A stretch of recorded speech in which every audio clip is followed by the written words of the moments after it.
आप सभी का मेरे YouTube चैनल में स्वागत है। आज हम लोग झारखंड की आर्थिक समीक्षा 2025-26 के अंतर्गत झारखंड के कृषि एवं संबद्ध क्षेत्रों के ऊपर एक महत्वपूर्ण, गहन एवं विस्तार पूर्वक चर्चा करने वाले हैं। यह टॉपिक न केवल जेपीएससी बल्कि झारखंड में आयोजित होने वाले सभी प्रतियोगी परीक्षाओं के लिए अत्यंत महत्वपूर्ण है। इसलिए इस पूरे पॉडकास्ट को बिना स्किप किए अंत तक जरूर सुनें। क्या कारण है कि झारखंड में कृषि की संभावनाएं अत्यधिक होने के बावजूद यह क्षेत्र अभी भी पूरी तरह विकसित नहीं हो पाया है? हाँ, ये एक बहुत ही सटीक सवाल है जिससे हमें शुरुआत करनी चाहिए। बिल्कुल। मतलब अगर हम झारखंड की अर्थव्यवस्था को एक ट्रेन मान लेना तो उसका जो सबसे मुख्य इंजन है वो कृषि है, क्योंकि राज्य की लगभग 88.1% आबादी सीधे तौर पर खेती पर निर्भर है। एकदम सही कहा आपने। लेकिन दिक्कत यह है कि ये इंजन बिना पर्याप्त ईंधन के यानी बिना पर्याप्त सिंचाई के चल रहा है। और मैंने देखा कि अर्थव्यवस्था में कृषि का जो योगदान है वो गिर रहा है। हाँ, ये विरोधाभास ना इस पूरे विषय की धुरी है। अगर हम इस इंजन वाली बात को ही आगे बढ़ाएं तो 2020-21 में राज्य के जीएसवीए में कृषि का योगदान 15.6% था, जो अब 2025-26 के अनुमानों में घटकर सिर्फ 12.3% रह गया है। 12.3 मतलब खेती कम हो रही है क्या? नहीं, पहली नजर में ऐसा ही लगता है कि लोग खेती छोड़ रहे हैं, लेकिन डेटा की गहराई में जाने पर कहानी बिल्कुल अलग है। अच्छा, तो क्या उत्पादन बढ़ा है? बिल्कुल बढ़ा है। एब्सोल्यूट टर्म्स में देखें तो कृषि क्षेत्र के उत्पादन मूल्य में 34% की शानदार वृद्धि हुई है। ये अब लगभग 38,200 करोड़ रुपए तक पहुंच गया है। 34% वृद्धि। हाँ, मतलब खेती का इंजन धीमा नहीं पड़ा है, बस सर्विस और मैन्युफैक्चरिंग वाले डिब्बे इतनी तेजी से आगे निकल गए हैं कि कुल हिस्सेदारी में कृषि का प्रतिशत कम दिखने लगा है। समझ गया, मतलब केक का साइज बड़ा हो गया है। एकदम सही। लेकिन यहाँ एक बुनियादी समस्या है जो हमें समझनी होगी। वो है निर्वाह कृषि और वाणिज्यिक कृषि के बीच का अंतर। मतलब subsistence versus commercial farming, right? हाँ, झारखंड का किसान आज भी मुख्य रूप से निर्वाह के लिए खेती कर रहा है। वो जो अनाज उगाता है उसका एक बहुत बड़ा हिस्सा बस उसके अपने परिवार के भरण पोषण में खत्म हो जाता है। वो बाजार तक पहुंच ही नहीं पाता। बिल्कुल, वो बाजार के लिए नहीं, अपने पेट के लिए संघर्ष कर रहा है। और ध्यान दीजिए, एग्जाम में ये ऐसे पूछा जा सकता है कि जीएसवीए में कृषि का प्रतिशत घटने के बावजूद समग्र उत्पादन कैसे बढ़ा है। आपको ये विश्लेषणात्मक विवरण वहां देना होगा। ये बहुत ही शानदार इंसाइट है। चलिए इसे थोड़ा विस्तार से समझते हैं।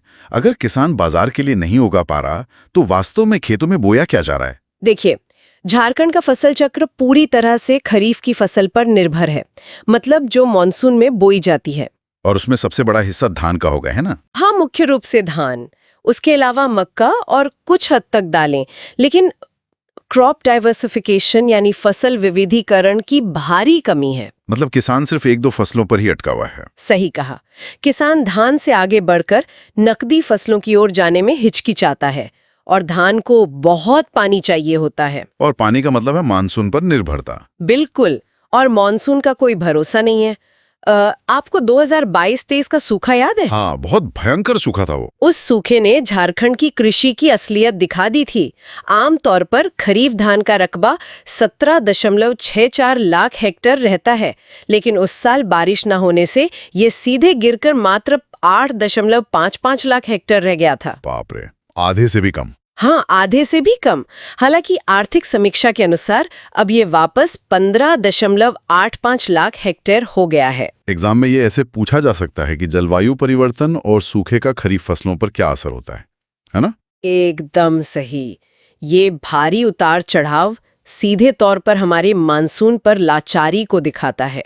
ये तो ऐसा हो गया ना जैसे किसी मैराथन धावक को बिना पानी के दौड़ाया जा रहा हो। क्षमता तो है, लेकिन बिना पानी के वो दौड़ेगा कैसे? बहुत ही सटीक उदाहरण है, और ये पॉइंट बहुत महत्वपूर्ण है। राज्य का लगभग 92% कृषि क्षेत्र असिंचित है, मतलब सिर्फ बारिश पर निर्भर है। 92%? तो सिंचाई कितनों को मिल रही है? सकल सिंचित क्षेत्र मात्र 17.1% है। ओहो, सिर्फ 17.1%। हाँ, इसका मतलब है कि अगर 100 खेत हैं तो केवल 17 खेतों तक ही पानी पहुंच रहा है। बाकी 83 खेत सिर्फ आसमान की तरफ देखते हैं। तो सर्दियों में तो वो कुछ उगा ही नहीं पाते होंगे। रबी की फसल तो संभव ही नहीं है। बिल्कुल नहीं। इसीलिए हमारी उत्पादकता बहुत कम है। लेकिन क्या उत्पादकता कम होने का एकमात्र कारण ये पानी ही है, या मिट्टी और खेती के तरीकों में भी कोई समस्या है? पानी सबसे बड़ा कारण है, लेकिन कहानी यहीं खत्म नहीं होती। उत्पादकता के डेटा को देखें तो एक बहुत चौंकाने वाला आंकड़ा मिलता है। झारखंड में 27.65 लाख हेक्टेयर भूमि पड़ती पड़ी है। एक सेकंड, 27.65 लाख हेक्टेयर जमीन खाली है, फैलो लैंड। हाँ, और हमारे पास शुद्ध बोया गया क्षेत्र कितना है पता है? सिर्फ 10.25 लाख हेक्टेयर। अरे, मतलब शुद्ध बोए गए क्षेत्र से लगभग 2.7 गुना ज्यादा जमीन खाली पड़ी है। ये तो ऐसा हो गया कि बैंक में करोड़ों रुपए पड़े हैं लेकिन एटीएम कार्ड ही नहीं निकालने के लिए। बिल्कुल ऐसा ही है। और ऐसा इसलिए है क्योंकि पानी नहीं है। किसान एक बार फसल लेता है और खेत खाली छोड़ देता है। इसी वजह से राज्य की फसल सघनता यानी क्रॉपिंग इंटेंसिटी सिर्फ 120% है। 120%? मतलब साल में मुश्किल से एक ही फसल। हाँ, और साथ ही पारंपरिक तकनीक, अच्छे बीजों की कमी, ये सब भी तो कारण है। सही बात है। तो चलिए इस समस्या को थोड़ा और गहराई से देखते हैं। अगर मैं एक छोटा किसान हूं और मेरी खेती सिर्फ बारिश पर टिकी है, तो ये तो मेरे लिए बहुत बड़ा जुआ हो गया ना? बिल्कुल, बहुत बड़ा रिस्क है। और वर्षा आधारित कृषि की ये सबसे बड़ी त्रासदी है। जलवायु परिवर्तन के कारण कभी बाढ़ तो कभी सूखा पड़ता है। और किसान इस रिस्क को कैसे सहते हैं? सच कहूं तो वो सह नहीं पाते। जब मानसून फेल होता है तो सिर्फ फसल नहीं जाती, किसान की पूरी जिंदगी चरमरा जाती है। हाँ, वो कर्ज में डूब जाता होगा, साहूकारों के चक्कर में। एकदम सही। और इस कर्ज के दुष्चक्र में उसकी रिस्क लेने की क्षमता खत्म हो जाती है। इसीलिए जब उसे कोई नई तकनीक या नया बीज अपनाने को कहा जाता है तो वो डरता है। उसे लगता है कि अगर ये भी फेल हो गया तो वो बर्बाद हो जाएगा। मतलब ये जलवायु का डर ही ग्रामीण गरीबी को बढ़ा रहा है। बिल्कुल। ये बहुत ही चिंताजनक है। लेकिन यहाँ बात बहुत दिलचस्प हो जाती है। मैंने पढ़ा है कि बागवानी और हॉर्टिकल्चर में कुछ पॉजिटिव हो रहा है। हाँ, ये एक सिल्वर लाइनिंग है। बागवानी में किसान कम जमीन और कम पानी में ज्यादा मुनाफा कमा सकता है। सब्जियों का उत्पादन शायद 43 लाख टन के पार गया है ना? हाँ, 43.89 लाख टन। और फलों में आम सबसे आगे है, जो कुल फल क्षेत्र का 54% कवर करता है। क्या बात है, 54% सिर्फ आम? लेकिन सबसे बड़ा जो गेम चेंजर है वो है झारखंड मड़ुआ क्रांति। मड़ुआ, जिसे हम रागी भी कहते हैं। हाँ, रागी। इसका रकबा 2 गुना होकर शायद 38,000 हेक्टेयर हो गया है। बिल्कुल सही। लेकिन मड़ुआ पर इतना फोकस क्यों? क्या ये सिर्फ न्यूट्रिशन के लिए है या इसमें कोई अर्थशास्त्र भी है? दोनों चीजें हैं। कुपोषण से तो लड़ता ही है, लेकिन सबसे बड़ी बात, ये एक क्लाइमेट रेजिलिएंट फसल है। मतलब जलवायु अनुकूल है। हाँ, धान के मुकाबले बहुत कम पानी, ये सूखे को झेल सकता है और खराब मिट्टी में भी उग जाता है। वाह। और ध्यान दीजिए, एग्जाम में लिए ऐसे पूछा जा सकता है कि झारखंड राज्य मिलेट मिशन के तहत मड़ुआ का उत्पादन कैसे मानसून की अनिश्चितता से निपटने का नीतिगत हथियार है। ये बहुत बढ़िया पॉइंट है। धान की जगह रागी को बढ़ावा देकर हम रिस्क कम कर रहे हैं। रिस्क कम करने की बात करें तो 2022-23 के सूखे में पशुपालन और मत्स्य पालन पर तो असर नहीं दिखा था ना? बिल्कुल नहीं, बल्कि दूध उत्पादन में 28% और मांस उत्पादन में 35% की वृद्धि हुई है। कमाल है, मतलब सूखा पड़ा फिर भी 28% ज्यादा दूध। हाँ, क्योंकि पशुपालन सीधे तौर पर बारिश पर निर्भर नहीं है। और अगर हम मत्स्य पालन यानी फिशरीज की बात करें तो पिछले 1 दशक में ये 3 गुना हो गया है। यहीं पर मेरा एक क्रॉस क्वेश्चन है। अगर हमारा मछली उत्पादन 3 गुना हो गया है तो झारखंड अभी भी आंध्र प्रदेश या पश्चिम बंगाल से मछलियां आयात क्यों कर रहा है? ये बहुत ही तार्किक सवाल है। इसका जवाब है मांग और आपूर्ति का अंतर। मतलब लोग ज्यादा मछली खा रहे हैं? हाँ, प्रति व्यक्ति आय बढ़ी है तो प्रोटीन डाइट, खासकर मछली की मांग बेतहाशा बढ़ी है। उत्पादन 3 गुना हुआ है लेकिन खपत की रफ्तार उससे कहीं ज्यादा है। अच्छा, इसलिए इंपोर्ट करना पड़ता है। हाँ, लेकिन ये किसानों के लिए बहुत बड़ा अवसर भी तो है ना। स्थानीय बाजार में ही इतनी मांग है। बिल्कुल। तो मतलब कृषि और ये जो संबंध क्षेत्र हैं, मछली, मुर्गी, पशुपालन, ये सब किसान के लिए एक बड़ा बफर या सुरक्षा कवच बन रहे हैं। एकदम सही। और डेटा देखिए, जहां पारंपरिक खेती मॉनसून से धीमी पड़ जाती है, वहीं मत्स्य पालन 11.5% के CAGR से बढ़ रहा है। 11.5%? हाँ, और पशुपालन पशुपालन 7% की दर से। यही चीजें किसान की आय विविधीकरण यानी इनकम डाइवर्सिफिकेशन का मुख्य जरिया बनती हैं। और उसे कर्ज के जाल से बचाती हैं। बिल्कुल। अगर हम इस पूरे साइकिल को आसान भाषा में समझें, मतलब उत्पादन बढ़ा तो किसान की आय बढ़ी, आय बढ़ी तो उसने बाजार जाके कपड़े, ट्रैक्टर या सामान खरीदा, और उससे डिमांड बढ़े जिससे अर्थव्यवस्था की ग्रोथ हुई। एग्जैक्टली। यही एग्रीकल्चरल इकोनॉमी साइकिल है। और इसी का नतीजा है कि राज्य की वास्तविक आर्थिक वृद्धि दर 7.02% रही है, जो कि बहुत शानदार है। 7.02%?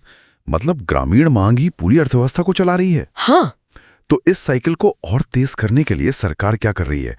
बजट वगैरह में क्या नीतियां हैं? सरकार का फोकस अब इंफ्रास्ट्रक्चर पर है। इस बार कृषि और संबद्ध क्षेत्रों के लिए 4,884.20 करोड़ रुपए का बजट है। लगभग 4,900 करोड़। इसमें सबसे खास योजना कौन सी है? सबसे खास है किसान समृद्धि योजना। इसके तहत किसानों को सोलर पंप पर 90-10 के अनुपात में सब्सिडी मिल रही है। 1 मिनट, 90-10 का अनुपात? मतलब अगर पंप 1 लाख का है तो किसान सिर्फ 10,000 देगा और 90,000 सरकार? एकदम सही। ये तो बहुत तगड़ी सब्सिडी है। हाँ, क्योंकि हर खेत तक बिजली पहुंचाना मुश्किल है और डीजल बहुत महंगा है। सोलर पंप से वो भूजल का इस्तेमाल कर सकते हैं और मॉनसून पर निर्भरता कम कर सकते हैं। और इसके अलावा और क्या योजनाएं हैं?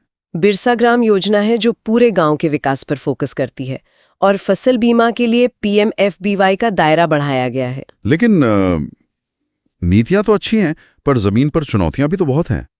हमारे किसानों की जोत बहुत छोटी और खंडित है ना? हाँ, फ्रेगमेंटेड लैंड होल्डिंग्स सबसे बड़ी चुनौती है। ये तो ऐसा है जैसे किसी को फुटबॉल का मैच खेलना हो, लेकिन बड़े मैदान के बजाय 10 अलग-अलग छोटी छतों पर खेलना पड़े। वहां बड़ी मशीन कैसे चलेगी? बहुत ही उम्दा एनोलॉजी है। छोटी जमीन पर ट्रैक्टर या हार्वेस्टर चलाना घाटे का सौदा है। और दूसरी बड़ी समस्या है स्टोरेज की। पूरे झारखंड में वैज्ञानिक भंडारण क्षमता सिर्फ 4.49 लाख मीट्रिक टन है। सिर्फ 4.49 लाख? तो फिर सब्जियां तो सड़ जाती होंगी। तो बाद औने पौने दाम पर अपना माल बिचौलियों को बेच देता है। डिस्ट्रेस सेल, तो इसका कोई समाधान है? अवसर कहाँ है? अवसर है एग्रो बेस्ड इंडस्ट्री और फूड प्रोसेसिंग में। इसके लिए Jharkhand food and feed processing industry policy 2024 लाई गई है। मतलब अगर टमाटर सीधा बाजार ना जाके केचप बन जाए, हाँ, या आलू से चिप्स बन जाएं, तो उसकी उम्र बढ़ जाती है और किसान को कई गुना ज्यादा कीमत मिलती है। और जो छोटे खेतों वाली समस्या है उसका क्या? उसके लिए FPO बनाए जा रहे हैं, फार्मर प्रोड्यूसर ऑर्गेनाइजेशन। 100 या 500 किसान मिलकर एक कंपनी की तरह काम करते हैं, जिससे वो थोक में खाद बीज खरीद सकें और मोल भाव कर सकें। क्या बात है। अच्छा, अगर हम झारखंड की तुलना पूरे भारत से करें जी, तो हम कहाँ खड़े हैं? ये एक मिली-जुली तस्वीर है। कुछ चीजों में हम बहुत आगे हैं, जैसे झारखंड में दालों की उत्पादकता 1060 किलोग्राम प्रति हेक्टेयर है। 1060? ये तो राष्ट्रीय औसत से बेहतर लग रहा है। हाँ, बिल्कुल बेहतर है। लेकिन जब बात सिंचाई और फसल सघनता की आती है तो हम बहुत पीछे छूट जाते हैं। सही कहा। तो अब जो छात्र परीक्षा की तैयारी कर रहे हैं, उनके नजरिए से इस पूरी चर्चा के की इनसाइट्स क्या हैं? तो ध्यान दीजिए, जो भी स्टूडेंट्स इसे सुन रहे हैं, एग्जाम के लिए 5 प्रमुख पॉइंट नोट कर लें। पहला, सबसे तेज वृद्धि वाला क्षेत्र है मत्स्य पालन और फूड प्रोसेसिंग। राइट। दूसरा, राज्य में 27.65 लाख हेक्टेयर परती भूमि है। ये आंकड़ा सीधा MCQ में आ सकता है। बिल्कुल। तीसरा है झारखंड मड़ुआ क्रांति, 38,000 हेक्टेयर रकबा, जो कि क्लाइमेट रेसिलिएंट है। हाँ। चौथा पॉइंट, सकल सिंचित क्षेत्र सिर्फ 17.1% है। और पांचवा, किसान समृद्धि योजना में 16 पंप पर 90-10 की सब्सिडी। ये तो हो गए प्रीलिम्स के फैक्ट्स, लेकिन मेंस एग्जाम के लिए आंसर राइटिंग में से कैसे इंटीग्रेट करें? आपको डॉट्स कनेक्ट करने होंगे। मतलब अगर कृषि की चुनौती लिख रहे हैं तो लिखिए कि 88.1% सीमांत किसान है और 17.1% सिंचाई है, जो एक बड़ा रिस्क है। और फिर समाधान में मड़ुआ क्रांति और सोलर पंप योजना को जोड़िए। समस्या, विकल्प और तकनीक, इन तीनों को मिलाकर ही एक परफेक्ट आंसर बनता है। बेहतरीन। तो निष्कर्ष की तरफ बढ़ते हुए, वे फॉरवर्ड क्या होना चाहिए? वे फॉरवर्ड यही है कि हमें एक सस्टेनेबल एग्रीकल्चरल मॉडल चाहिए। बारिश पर निर्भरता कम करनी होगी। माइक्रो इरिगेशन, सोलर पंप और एग्रो प्रोसेसिंग ही झारखंड की कृषि का भविष्य है। बिल्कुल। ये चर्चा बहुत ही इंसाइटफुल रही, पर जाने से पहले क्या कोई ऐसा सवाल है जो आप श्रोताओं के सोचने के लिए छोड़ना चाहेंगी? हाँ, एक बहुत ही गहरा विचार है।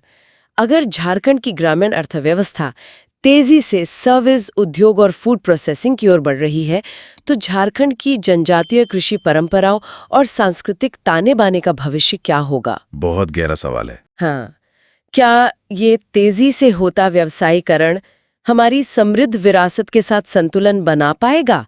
इस पर हम सबको सोचना चाहिए। बिल्कुल। तो उम्मीद करता हूं कि आप का ये पूरा पॉडकास्ट अच्छे से समझ आया होगा। अगर आपको ये पसंद आया हो तो इसे लाइक करें, अपने दोस्तों के साथ शेयर करें और चैनल को सब्सक्राइब करना बिल्कुल ना भूलें। धन्यवाद।